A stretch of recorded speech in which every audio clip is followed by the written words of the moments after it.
Hi, I'm Harold Bell, and this is the Legends of Inside Sports and the Way We Were. Today's show is a very special show. This is a father and son show. My special guest is Gary Johnson, the founder and publisher of BlackMenInAmerica.com, an online news and magazine, and Gary A. Johnson Company Management Training and Consulting Company. Gary is also the author of the book 25 Things That Really Matter in Life, a quick and comprehensive guide to making your life better. Today, Christopher Johnson is a 27-year-old sports and political enthusiast. He is also the lead guitarist for the group The Cortland Experiment. He's been following sports closely since he was 6 years old. He attended Delaware State University and resides in Fort Washington, Maryland.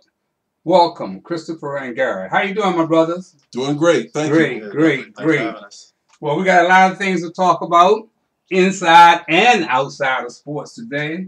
And one of the first things I want to hit you guys with, tell me about your feelings of Colin Kaepernick, the former NFL football player, on the cover of GQ magazine as Citizen of the Year.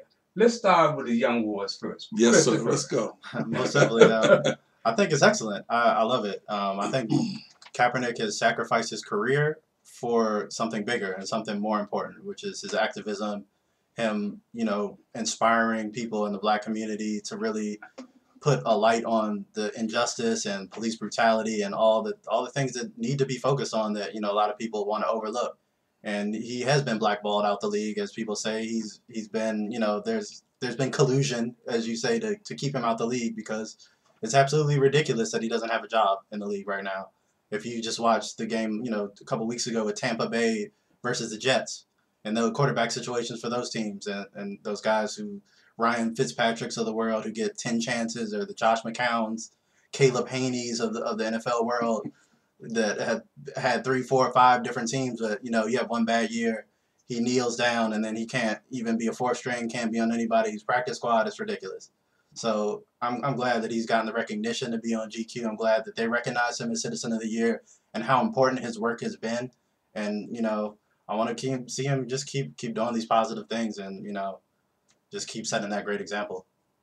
Gary? It's hard for me to add to what the young man has said, but I think history is going to look fondly upon Colin Kaepernick. Definitely. He's at peace with his decision.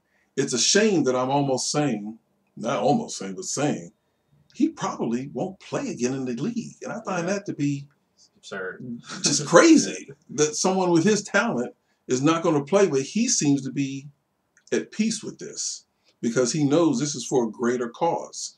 And this is why history is going to look very fondly upon him. He's going to be on the Mount Rushmore of some, I don't say this often about sports and athletes, with the exception of Muhammad Ali, Jim Brown, and a few others. But he's up there. Yeah. Well, one of the things, guys, too, we must understand that Colin Kaepernick didn't invent the wheel. The guys made sacrifices decades and years before that. And when I think of guys in the modern day, the rim of things, I think about John Carlos and Tommy Smith, what they went through.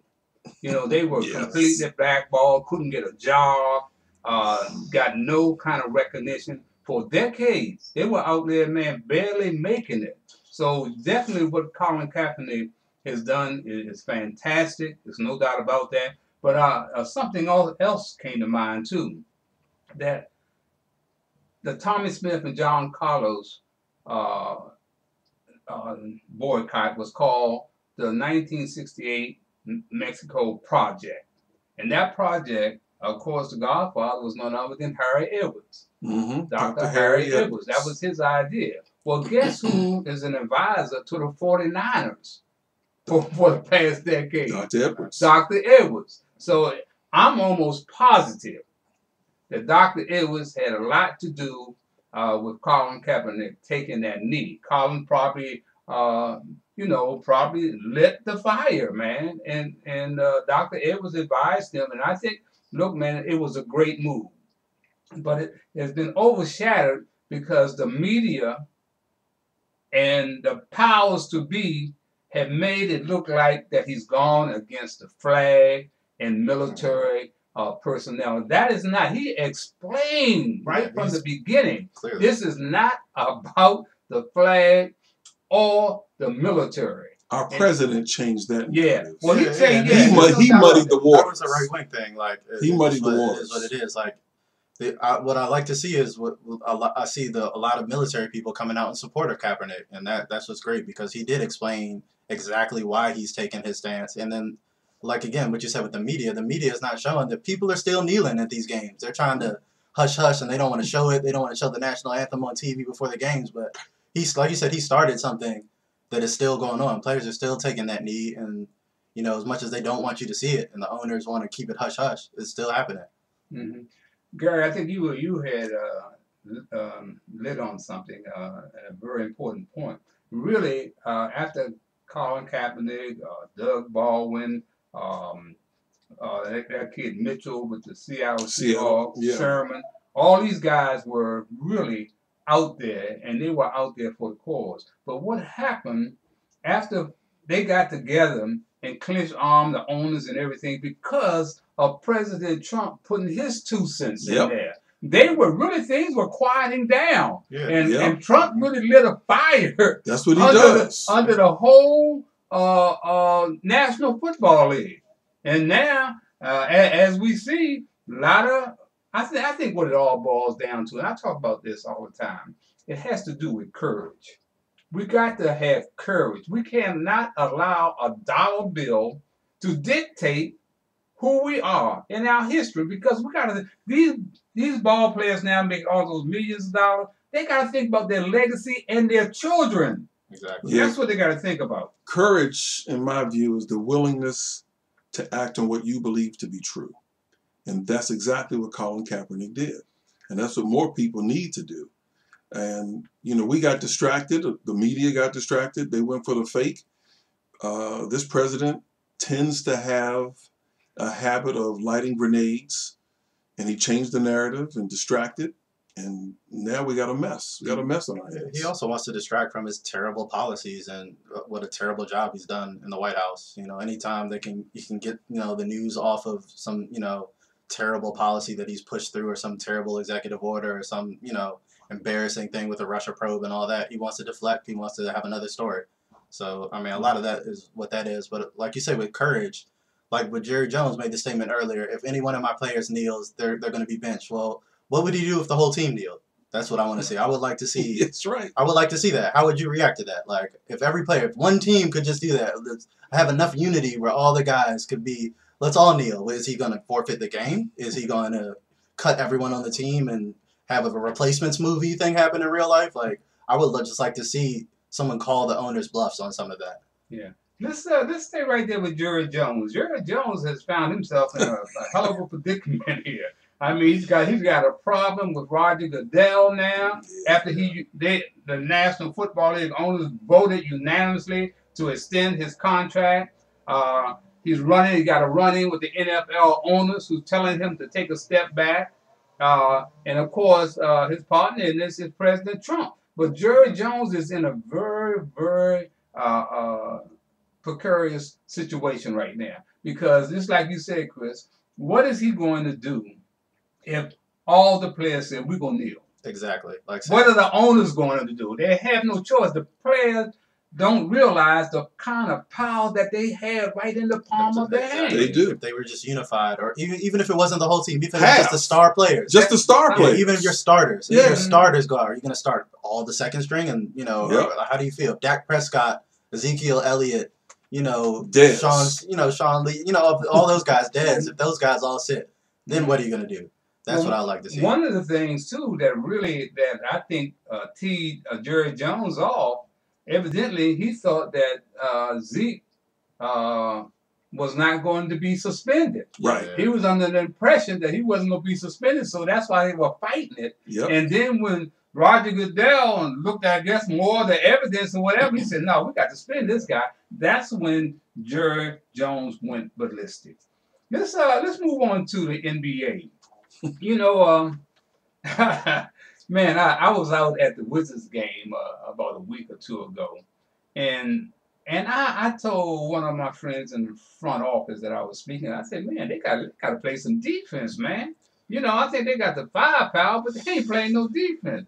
Now, there comes 95 points after the third quarter last night in the Denver game. Yeah. Okay, and then Harden and that crew went off. Oh yeah. You know, nobody's playing defense, man. It's all highlight reels. It's all about the highlights, man.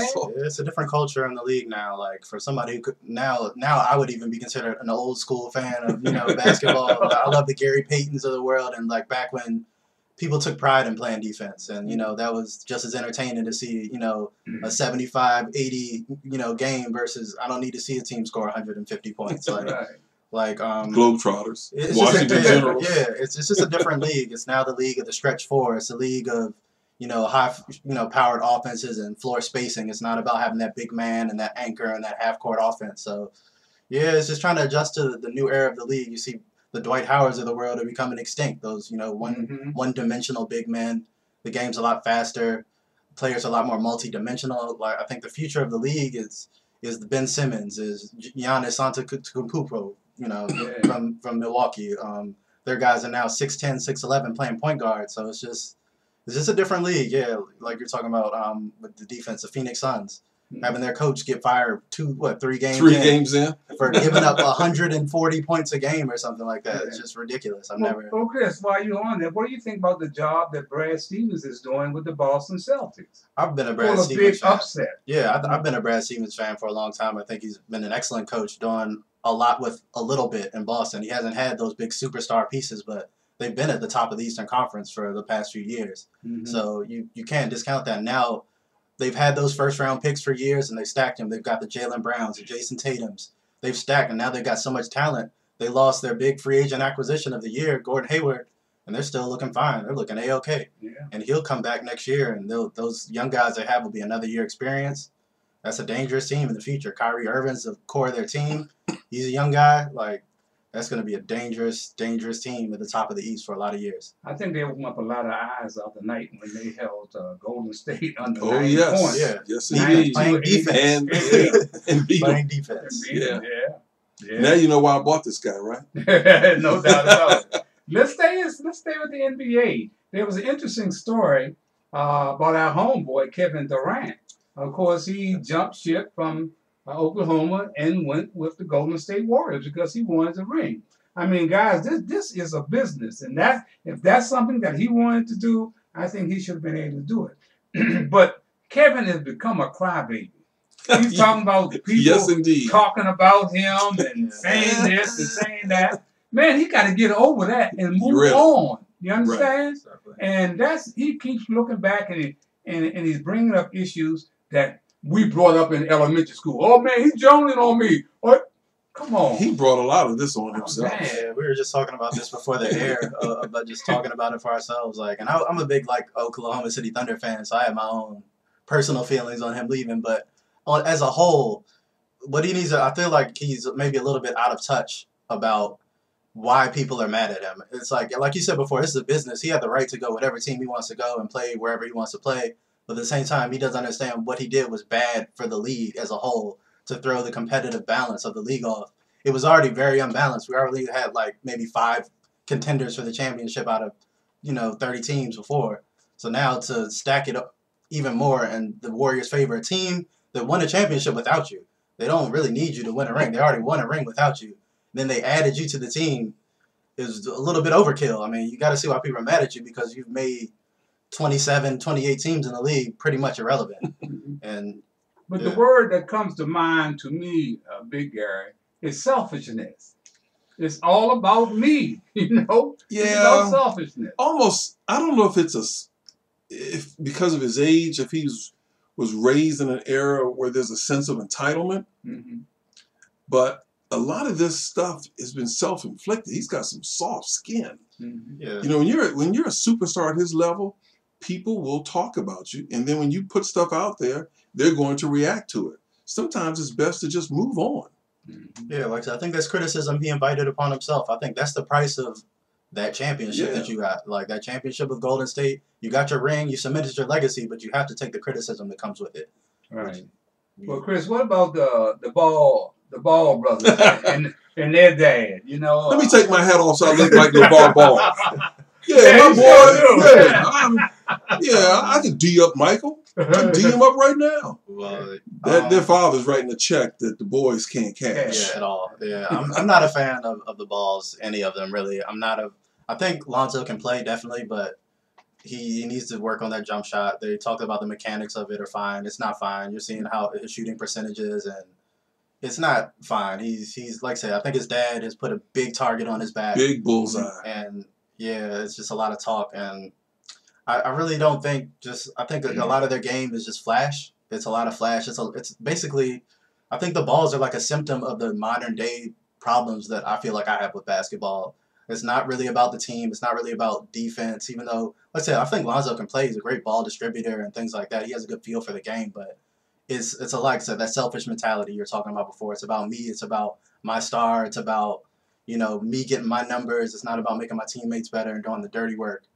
So I'm not a fan, and the brother from UCLA making things worse and just making stupid decisions overseas, making families worse. Yeah, it's just a mess. Well, one thing that I had to give the father credit for, he did a heck of a promo job to get his son. He's a household name in a year. Yeah.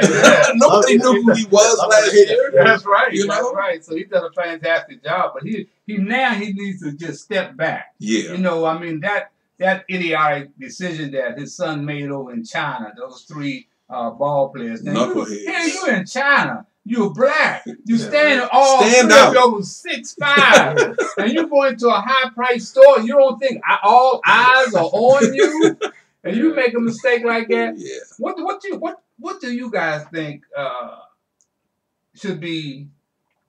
I mean, what the punishment should be? What do you think the punishment should be? I'm comfortable with the. They haven't put a timeline on. It's kind of indefinite right now, is what I understand. I do think they're going to play, at least some of them, we're going to play by the end of the season. But, if they stayed out, half the season, I'd be comfortable with that, given what they've done. I think they're pretty lucky that they got out. Yeah, I agree. I think it's such a boneheaded mistake to make overseas. Not just, it would be a bonehead decision to make here, anywhere, but to do that over there, like you said, it's the stupidity of it, of all eyes on you. You guys are black, 6'5" players, and it's just ridiculous. I don't. They could be suspended for the whole year, and I wouldn't lose any sleep. Oh man, amen. That's why I feel the same way. The whole year. Hey guys, I think we have to give some credit where credit is due. Trump got him out of jail. I think he got him out of jail. He said he made a couple calls. Yeah. So I mean, and he also said, "Hey, I want them to thank me," which they did. Yeah. Right. Guys, let's move on to Major League Baseball. There's always been a big thing. Let's hit the bottom line. Professional sports are nothing but a plantation. That's what they are. Basically, they're plantation. In Major League Baseball, I mean, it is gone back. It is hustled backwards. I mean, we got black guys like James Brown talking about they're minority owners. We got Magic Johnson talking about he's a minority owner of the Dodgers. Now Derek Jeter is a minority owner with Tampa. He got 4%. And guess what he give his first duties are? Get rid of the black ball players. I was going to say. Get rid of the legends. And he falls for that. And the thing about that, how would he have felt if they treated him like that when he was What did I say? That's right. Tell me how y'all feel about that. I was talking to CJ before the air, and I said, man, Derek Jeter is running that place, gutting the payroll, trading superstars. And I'm thinking, when he was a superstar, he would not have wanted to be treated like he's treating these ball players. He's also the hatchet man who's he's the front guy, and he's clearing the deck for everybody to make more money, but he's only going to get his 4% or less. That's right. So Yeah, I think it's again. There's just I think certain athletes over time, or not just athletes, but anyone in the celebrity, status, they get out of touch after a while, and then they start to forget, what it felt like to be in the position below, and now it's just like I said, it's a plantation mindset. You're seeing that a lot with the NFL, but also like every other sport. There's these white owners, majority older white owners, like they have a certain mindset. They grew up in a certain era. They're around a certain crowd, and they think a certain way. And once it's what are you going to sacrifice to get to that level? Like, what are you going to sell out? Is the easy answer. So yeah, it's tough to watch, but it is that mindset that's prevalent over all sports. Listen to me, ball players. You all have leverage. Over time, when things go unchallenged, they seem normal. And we get faked out for this. This is not normal. This is not how I should run. But it's the norm now. One of the things, I know Gary, and you know how tough I can be on these guys that came through me. But James Brown, when he became minority owner, so-called minority owner, I approached him. I said, James, why would you fall for something like that? You don't make any baseball decisions. You don't hire the manager.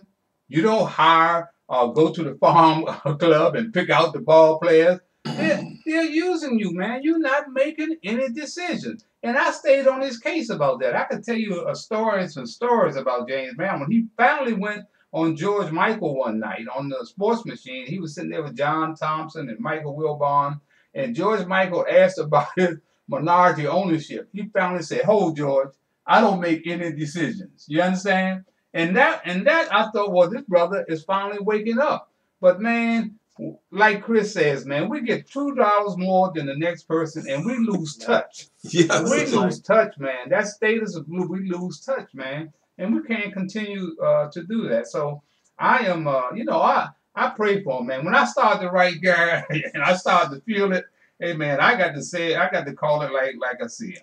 Yeah, sometimes we get faked out by the shiny object. Yeah. But it's who has the authority. It's not so much the title. They got your money, your investment money, but if you don't have any authority and you can't make any decisions, I guess it's what you want out the deal. Gary, yes, sir. This is for you as a CEO and publisher of Black Men in America. How do you detect a fake news story? Wow, there's a lot of fake news out there. I use common sense. I read the story, I read the article, and I ask myself, does this make sense to me? If not, what aspects don't make sense? And then I do some research, use my network, and do some follow-up. I used to be an investigator, so I just use some basic follow-up principles. And I don't always print everything that comes out or tips or things that come my way. I just don't always print it. Sometimes I sit on it. I'm not trying to be first. I'm trying to be accurate. Right.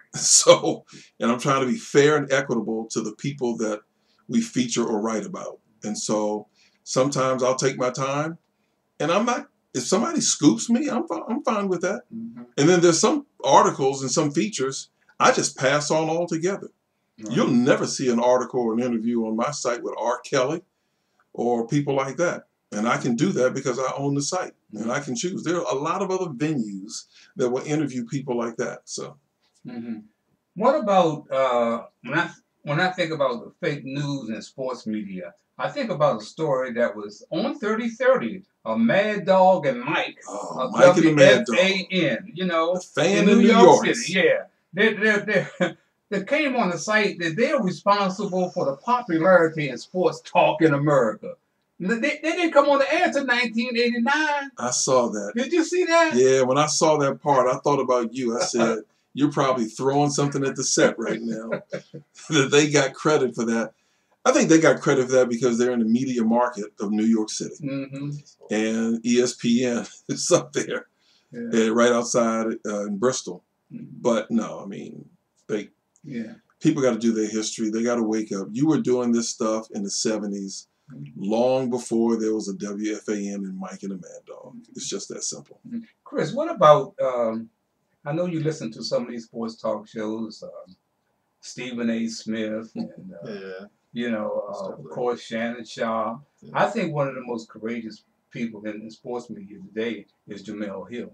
Oh yeah, Yeah. I loved her stance coming out. I was almost pretty disgusted with ESPN's response to her tweets because she wasn't saying anything controversial. She was just stating facts. Like, really, like and to be suspended over tweets that might rub someone the wrong way, but are factual.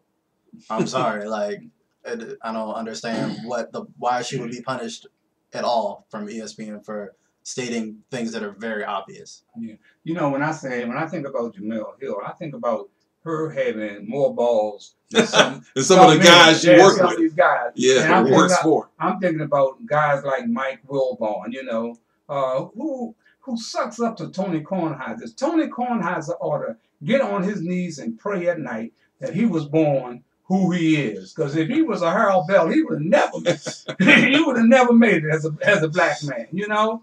And I hate guys just lie to you. And Mike comes with me at lie after lie after. It's just like Sugar Ray Leonard, John Thompson. Why do you have to lie with somebody that you know? And you know, you got our man Stephen A. Smith making over $1 million a year, hollering his way through the newscast. Yeah. But he's a big clown, just like Jason Whitlock. Oh, they are clowns. That's who they want. Clown is a nice word to call him. Yeah, Whitlock. Whitlock is how far he's fallen. He's a joke. How far he's fallen. Yeah, and like, I think it goes back to being out of touch. Like people going to these corporate networks and being dictated what they can and can't say, and over the course of the years, and it just kind of just bleeds into your DNA. Like I said, just losing touch. It's terrible. Yeah, Whitlock's a terrible example. That guy is he's an embarrassment. Mm-hmm. I tell you, Fox Sports is coming around. Yeah, with Shannon Sharp. Shannon Sharp is. Shannon's putting it down. He's putting it down. Telling the truth. Has anybody heard from Ray Lewis lately? They're friends, and Shannon still calls him out. Which again, courage. As he should. Courage. That's what friends are for. Mm-hmm. You got to be straight with people. Mm-hmm. And to answer your question, I haven't heard from Ray Lewis. Mm-hmm. And you haven't heard from Ray. Ray, quiet down. Yeah. Okay, guys, we're getting down to the nitty gritty now. I want to talk about, has anybody seen our old friend Bill Cosby? Look like the rest of these folks have kicked him to the curb. They done took over the spotlight when it comes to sexual harassment. He's got to be so happy. He's probably sending Harvey Weinstein thank you cards. Yeah. And all these other guys. 20 more people to deal with. Yeah. Everybody's coming out. I guess it's a pervasive issue, actually. Not guess, it is a pervasive issue. Harassment. And women are finally finding their voice and finding the courage to speak up. Yeah, most definitely. Yeah, I think it's more about power. People thought it was just a Hollywood issue, but it's more of a men in power, or women, anybody in power situation, taking advantage of other people. Well, guys, we're going to wrap this up. This has been great. Where has the time gone? Yeah, where's the time gone? When you're having fun, that's what happens. That's right. Yeah.